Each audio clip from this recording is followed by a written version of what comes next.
नमस्कार, public news देख रहे हैं आप। इस समय हेमंत बिस्वा शर्मा और पवन खेरा के बीच टकराव एक बड़े राजनीतिक और कानूनी विवाद का रूप ले चुका है।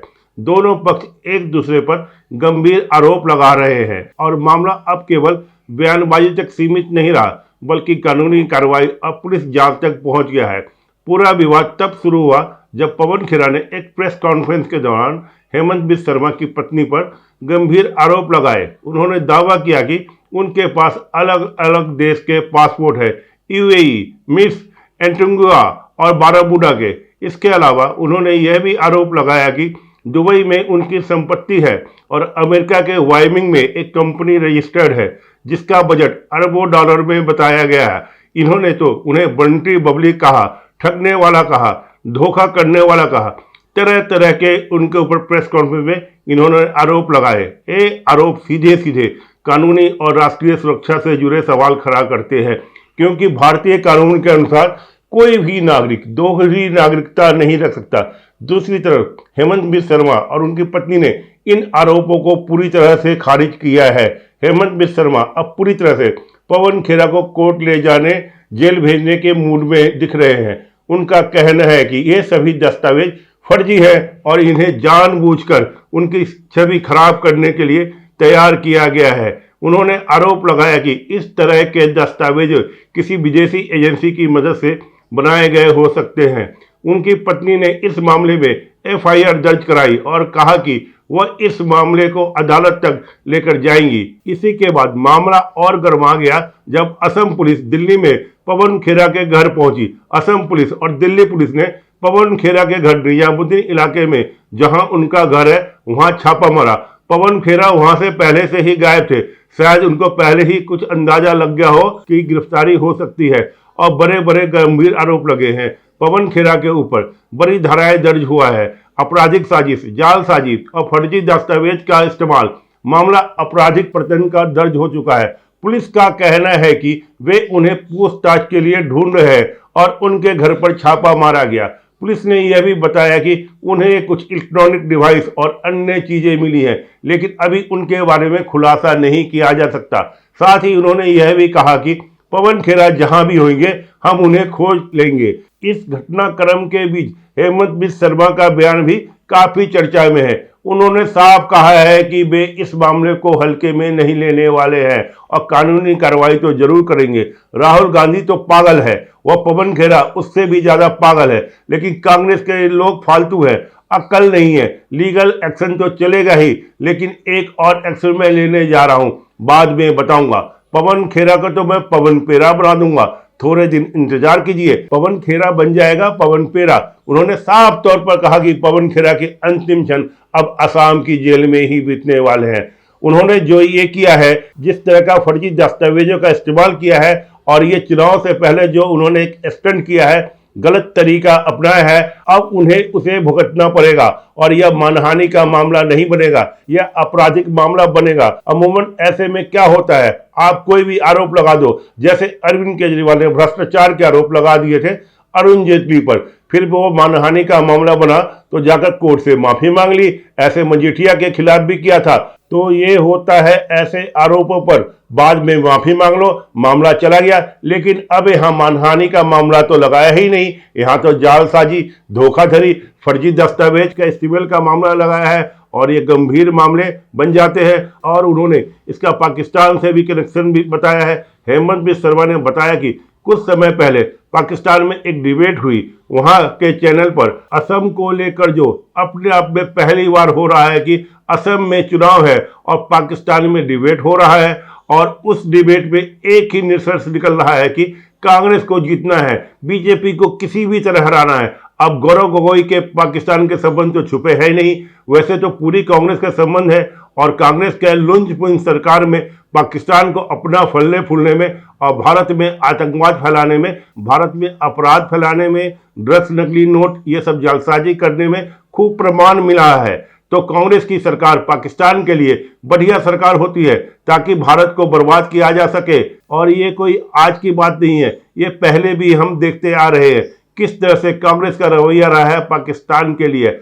अब यहाँ असम की भी बात करने लगे अचानक से। और गौरव गोगोई की पत्नी का किस तरह से पाकिस्तान के एजेंट के साथ जिस तरह से उन्होंने काम किया एनवायरमेंट से जुड़े मामले पर, और जिसके साथ काम किया वो तो एजेंट तक बताया जाता है, वो एनवायरमेंट के नाम पर भारत में घुसपैठ कर रहा था, यहाँ तक कि किसी तरह की खुफिया सूचना इकट्ठा कर रहा था। गौरव गोगोई पाकिस्तान भी गए अपनी पत्नी के साथ 10 दिनों के लिए, और वो ठीक से बता नहीं पा रहे हैं कि वो वहां क्या करने गए थे। कहने की बस एक ही कह दिया कि मेरी पत्नी ने वहां जो काम किया था, पुरानी यादें थी, उसे ताजा करने गए थे। पाकिस्तान में पुरानी यादें ताजा करना थी, आनंद लेना था उन्हें। पाकिस्तान में क्या आनंद आता है उन्हें पाकिस्तान में, जिस पाकिस्तान ने जाने कितने भारतीयों का खून बहा दिया हो। तो गौरव गोगोई तो फंसे हुए थे, पत्नी उनकी ब्रिटिश, बच्चे ईसाई, किसी तरह यहाँ चुनाव जीतने के लिए राहुल गांधी की तरह वो हिंदू बने हुए हैं। लेकिन मन संभव क्या पता उनका भी ईसाई में ही लगता हो जैसे राहुल गांधी का लगता है। तो यहाँ तो इनका पाकिस्तान प्रेम दिखता है। और अब जो यह मामला है इसमें हेमंत बिस्वा शर्मा ने बताया है कि इसमें पाकिस्तानी सोशल मीडिया के जरिए यह बातें फैलाई गई और फिर उसका इस्तेमाल पवन खेरा ने किया, और यह फर्जी दस्तावेज लेकर आए हैं, फर्जी पासपोर्ट लेकर आए हैं। यहाँ तक कि कुछ जो कागज लेकर आए हैं उसमें जो रिंकी भुइया है उसका नाम ही अलग लिखा हुआ है 2 जगह पर। अब जब कागज सामने आते हैं तो लोग पड़ताल भी करते हैं, तो उसमें ऐसा सामने आया है। यहाँ तक कुछ लोगों का दावा है कि किसी और का पासपोर्ट उठाकर उसमें जानकारी चिपका दी गई। कोई इसे सिर्फ महज आईडी बता रहा है, तो इसको लेकर अब दावे तो दोनों पक्ष से हो रहे हैं। पवन खेरा और कांग्रेस का कहना है कि नहीं, ये तो भाई पासपोर्ट है और ये इनकी कंपनियां हैं। लेकिन आप देखिए कि इस पूरे मामले में जो चीजें सामने आ रही हैं कि भाई अब इस पूरे मामले में हेमंत बिस्वा शर्मा का हिसाब क्लियर है।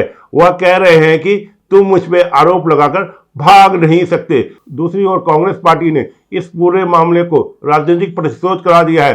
पार्टी अध्यक्ष मल्लिकार्जुन खड़गे ने कहा कि केंद्र सरकार एजेंसियों का इस्तेमाल करके विपक्षी नेताओं को परेशान कर रही है। उन्होंने यह भी कहा कि गिरफ्तारी की धमकियां नई नहीं है और कांग्रेस इससे डरने वाली नहीं है। हम फेस करेंगे, गिरफ्तारी की तलवार लटक रही है, गिरफ्तारी ऐसे बहुत देखे हैं हम। अब इतने तो ईडी, सीबीआई, कितने इनकम टैक्स कितने कर रहे हैं। मोदी जी और होम मिनिस्टर सबको तंग कर रहा है, और उन लोगों को, जिन लोगों को भ्रष्ट करके जेल में डाले, वे बाहर आने के बाद ड्राई क्लीन करता है, वॉशिंग मशीन में डालकर उनको क्लीन चिट देता है। अब मल्लिकार्जुन खड़गे को तो कोई फर्क नहीं पड़ता, लेकिन पवन खेरा को तो फर्क पड़ेगा ना भाई, जब पुलिसिया एक्शन होगा।